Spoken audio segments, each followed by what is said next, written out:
आम को फलों का बादशाह कहा जाता है, हर कोई इसको कंज्यूम कर सकता है। वो लोग जिनकी न्यूरो डिजेनरेटिव डिजीजेज हों, जैसे पार्किंसंस होता है या अल्जाइमर्स होता है, ऐसे लोगों को, क्योंकि इसमें ऐसी प्रॉपर्टीज होती हैं जो इनको इनहिबिट करती हैं। डायबिटीज के पेशेंट्स जो है वो खा सकते हैं, लेकिन मॉडरेट अमाउंट में। एडेड शुगर्स ना लेना तब तक सब ठीक है। नाजरीन, आम जिसे फलों का बादशाह कहा जाता है, अब दरख्तों से उतर के बाजारों में आ चुका है। ये मुनफरिद फल सिर्फ जायके में लाजवाब नहीं, बल्कि इसके अंदर छिपी हुई है ग़िज़ाइयत और कुदरती अज़्ज़ा इसे खास बनाते हैं। यही वजह है दुनिया भर में आम को ना सिर्फ एक खुश जायका फल समझा जाता है, बल्कि नेचुरल रेमेडी भी इसको कहा जाता है। आज इसी पर हम बात करेंगे, डिस्कशन करेंगे। हमें ज्वाइन किया स्टूडियोज में माहिर ग़िज़ाइयत डॉक्टर अमारा आतर साहिबा ने। डॉक्टर साहिबा, वेलकम सुनो पाकिस्तान में आपको। पहले तो हमें ये बताओ, वालेकुम अस्सलाम, आम में ऐसी क्या खास बात है जो इसे खास बनाती है ग़िज़ाइयत के एतबार से भी, और कौन लोग जो हैं वो इसे खाएं तो फ़ायदा है, कौन लोग हैं जिन्हें नहीं खाना चाहिए, वो खा लें तो नुकसान है?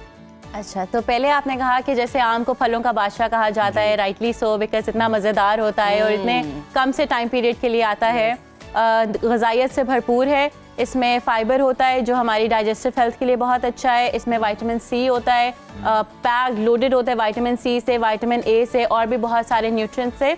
विटामिन सी आपको पता है इन्फ्लेमेशन के लिए बहुत अच्छा होता है, स्किन के लिए बहुत अच्छा होता है, एंड विटामिन ए हमारी आई साइट के लिए बहुत अच्छा होता है। फाइबर हमारी गट हेल्थ के लिए बहुत अच्छा होता है। इसके अलावा बहुत सारे जो एंटी इन्फ्लेमेटरी प्रॉपर्टीज़ होती हैं इसके अंदर फ्लेवोनॉइड्स प्रेजेंट होते हैं, और भी बहुत सारी चीज़ें। अब जैसे कि आपने सवाल किया कि कौन से लोग हैं जिनको खाना चाहिए और कौन से लोग हैं जिनको नहीं खाना चाहिए, तो पहले बताते हैं जिनको खाना चाहिए। ठीक है। सो हर कोई इसको कंज्यूम कर सकता है, ठीक है। स्पेशली वो लोग जिनकी फैमिली हिस्ट्री में कोई न्यूरो डिजेनरेटिव डिजीजेज हों, जैसे पार्किंसंस होता है या अल्जाइमर्स होता है, ऐसे लोगों को, क्योंकि इसमें ऐसी प्रॉपर्टीज होती हैं जो इनको इनहिबिट करती हैं। स्पेशली ऑल्सो कैंसर, जिनकी फैमिली में कैंसर की हिस्ट्री होती है, उनको जो है ये इसकी एंटी इन्फ्लेमेटरी प्रॉपर्टीज उसको कम करती हैं, प्रोहिबिट करती हैं।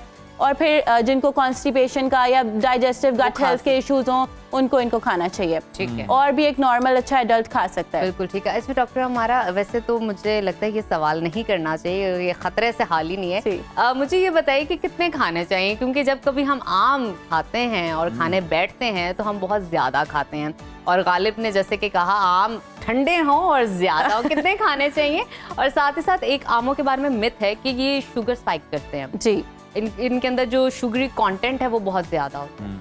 अच्छा, तो ये मिथ नहीं है, it's actually a fact. It's a fact कि इसमें शुगर कंटेंट होता है और आपकी ब्लड शुगर स्पाइक हो जाती है। अब कितने खाने चाहिए? एक नॉर्मल एडल्ट एक आम खा सकता है, sorry for the bad news, but पाबंदी लग गई। अगर छोटा आम है तो आप 2 खा लें, लेकिन वैसे एक नॉर्मल गुड साइज का आम 1 a day एक एडल्ट के लिए है।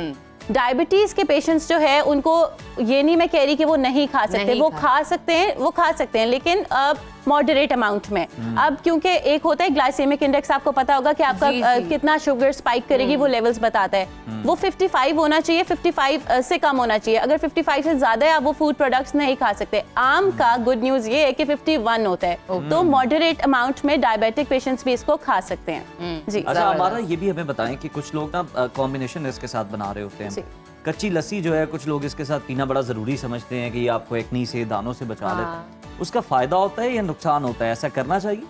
अच्छा, तो ये कहना कि आम खा के गर्मी हो गई, एक्नी हो गई, ये मिथ है बेसिकली। अच्छा? हाँ जी।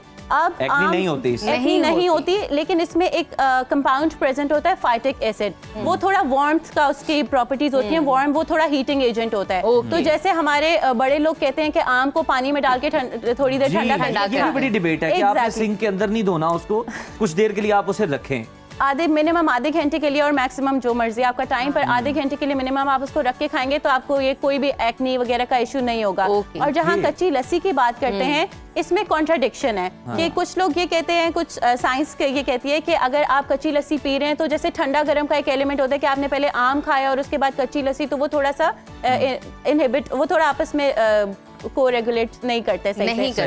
लेकिन अच्छी बात ये है कि ऑब्वियसली कूलिंग इफेक्ट देती है आपकी बॉडी में, और जो है कच्ची लस्सी वैसी उसमें हाई इन प्रोटीन होती है, योगर्ट आपकी बॉडी के लिए, मतलब ऑब्वियसली आप फाइबर पे फाइबर ले रहे हैं तो वो आपकी गट हेल्थ के लिए बहुत अच्छा होता है। जी ठीक है। डॉक्टर साहबा, हमें ये भी बताइए कि कहा जाता है कि जो आम है वो आपके वजन को कम करता है, लेकिन फिर दूसरी तरफ लोग ये भी कहते हैं कि ये मीठा है तो वजन बढ़ा भी सकता है। हकीकत क्या है, क्या ये वजन कम करने में मदद देता है या वजन बढ़ाता है?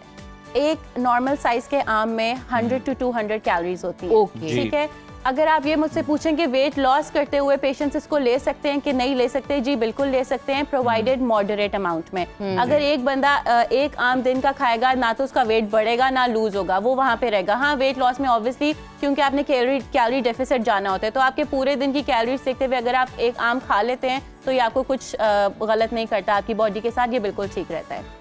अच्छा डॉक्टर साहब, हमें ये भी बताएं कि खास तौर पे ये तो खाने की बहुत बातें हो गई, आम खरीदते वक्त किन चीज़ों का हमें ख्याल रखना चाहिए, और इसकी अवादियत भी बताएं कि इसे वैसे खाना बेहतर है या लोग जो स्मूदीज बना रहे होते हैं, शेक्स बना रहे होते हैं, ये उस तरह ज़्यादा बेनिफिशियल रहता है? अच्छा, खरीदते वक्त तो एक तो साफ सुथरी जगह से लें, ठीक है। शक्ल उसकी आपको किस तरह की दिख रही है, बहुत फ्लैसिड तो नहीं है, बहुत सॉफ्ट तो नहीं है, उसको टच करके ऑब्वियसली देखें। खुशबू सूंघें उसकी, ठीक है, वो अगर उसकी फ्लेवरफुल खुशबू है, स्मेल है, तो वो ऑब्वियसली आपका जो है अच्छा है आम। तो बाकी प्राइस की नेगोशिएशन आपने पूरी करनी है। तो ये हो गया। बाकी सॉरी, द क्वेश्चन अगेन। बाकी मैं ये पूछ रहा हूँ कि लोग जो हैं वो इसके स्मूदीज भी बना रहे हाँ। होते हैं, डिफरेंट फॉर्म में इसको लिया जा रहा होता है, शेक्स बहुत ज्यादा आपने देखा होगा बाजारों में बहुत ज्यादा बोर्ड लग हर जाते फॉर्म हैं। में आपको हाँ इसकी जी। स्मूदी तो मिल अब रही है। इस तरह से बेहतर है या इसको खाना बेहतर? एक तो पहले ही मैं इसके लिए वाउच करती हूँ कि जी आप साफ सुथरी जगह से अगर आप शेक्स वगैरह पी रहे हैं तो वो पिए, ठीक है, बीमारियां वरना फैलती हैं। अगर आम का जो है मिल्क शेक जैसे है, उसमें एडेड शुगर्स हैं। एक तो आप ऑलरेडी मैंगो ले रहे हैं, उसके बाद उसमें आप और चीनी डालेंगे उसका शेक बनाने के लिए। अगर आप उसको जैसे ब्रेकफास्ट में आप मैंगो ले रहे हैं तो आप उसका योगर्ट परफेक्ट बना लें। आप इस तरह की स्मूदी ले रहे हैं तो आप ठीक है उसमें आलमंड्स डाल के बना लें। एडेड शुगर्स ना लेना तब तक सब ठीक है। स्पेशली कुछ लोग ये करते हैं कि मील के बाद आम खा रहे हैं डिजर्ट के तौर पे, जी। तो इस तरह नहीं करना, ऐसे नहीं करना। आप आम को एज अ स्नैक लें या फिर आप उसको एज अ मील लें, अपने मील के साथ जिस सैलेड में डाल लें, अपने किसी जिस चीज में आप डालना चाह रहे हैं। लेकिन ये नहीं कि पहले पूरा खाना भी खाएं और उसके बाद आम भी खाएं, ऐसे नहीं डबल करना। डोज नहीं लेनी, मतलब फॉर्मूला उससे आपका यही है शुगर कि आप बहुत स्पाइक उसको होता है। एक अच्छी क्वांटिटी के अंदर अपनी बॉडी में डालिए, आम खाइए। ज्यादा क्वांटिटी में खाएंगे डेफिनेटली डिस्टर्ब होंगे। Thank you so much doctor, हमारा बड़ा अच्छा लगा आपसे बात करके।